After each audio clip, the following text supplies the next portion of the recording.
मेरे प्यारे भक्तजनों, इंद्रा एकादशी व्रत कथा।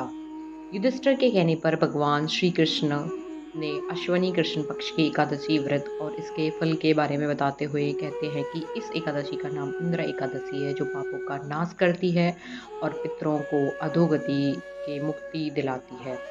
इस व्रत की कथा ध्यानपूर्वक सुनो, क्योंकि इसका श्रवण करने मात्र से ही वाजपेय यज्ञ के समान फल मिल जाता है। सतयुग समय की बात है। महिष्मती नाम की नगरी में एक इंद्रसेन नामक प्रतापी राजा था। वह धर्मपूर्वक अपनी प्रजा का शासन करता था। वह पुत्र पौत्र और धन संपत्ति से संपन्न था और भगवान श्री हरि का परम भक्त भी था। एक बार आकाश मार्ग से एक महर्षि राजा की सभा में आए। राजा तुरंत महर्षि के सामने हाथ जोड़कर खड़े हो गए और उनको आसन दिया। फिर राजा ने से महर्षि ने आगमन का कारण पूछा। तब उन्होंने कहा कि मैं जो कहने वाला हूँ उससे आप आश्चर्य हो जाएंगे। एक बार मेरा यमलोक जाना हुआ। वहाँ मैंने यमराज से धर्मशील और धर्मराज की प्रशंसा की। उसी समय यमराज की सभा में महान ज्ञानी और धर्मात्मा तुम्हारे पिता को एकादशी व्रत भंग होने के कारण देखा।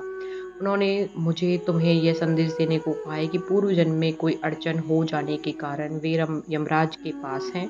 उन्होंने अपने निमित्त अश्विनी कृष्ण इंद्रा एकादशी व्रत करने के लिए कहा है, जिससे उन्हें स्वर्ग की प्राप्ति हो। नारद जी की बात सुनकर राजा ने उन्हें व्रत की विधि पूछकर विधि पूर्वक अश्विनी कृष्ण पक्ष की इंद्रा एकादशी का व्रत किया। जब राजा ने अपने बांधवों और दासों सहित व्रत किया तो आकाश से पुष्प वर्षा हुई और राजा के पिता गरुड़ पर चढ़कर यमलोक से विष्णुलोक पहुंच गए। बाद में एकादशी व्रत के प्रभाव से राजा इंद्रसेन को भी मरणोपरांत स्वर्ग लोक की प्राप्ति हुई। श्री कृष्ण कहते हैं, युधिष्ठिर, इंद्र एकादशी व्रत का जो महत्व मैंने तुम्हें कहा है, इसका पठन या श्रवण करने मात्र से ही मनुष्य के पाप मिट जाते और वह संसार के समस्त सुखों को भोग कर वैकुंठ को प्राप्त होता है।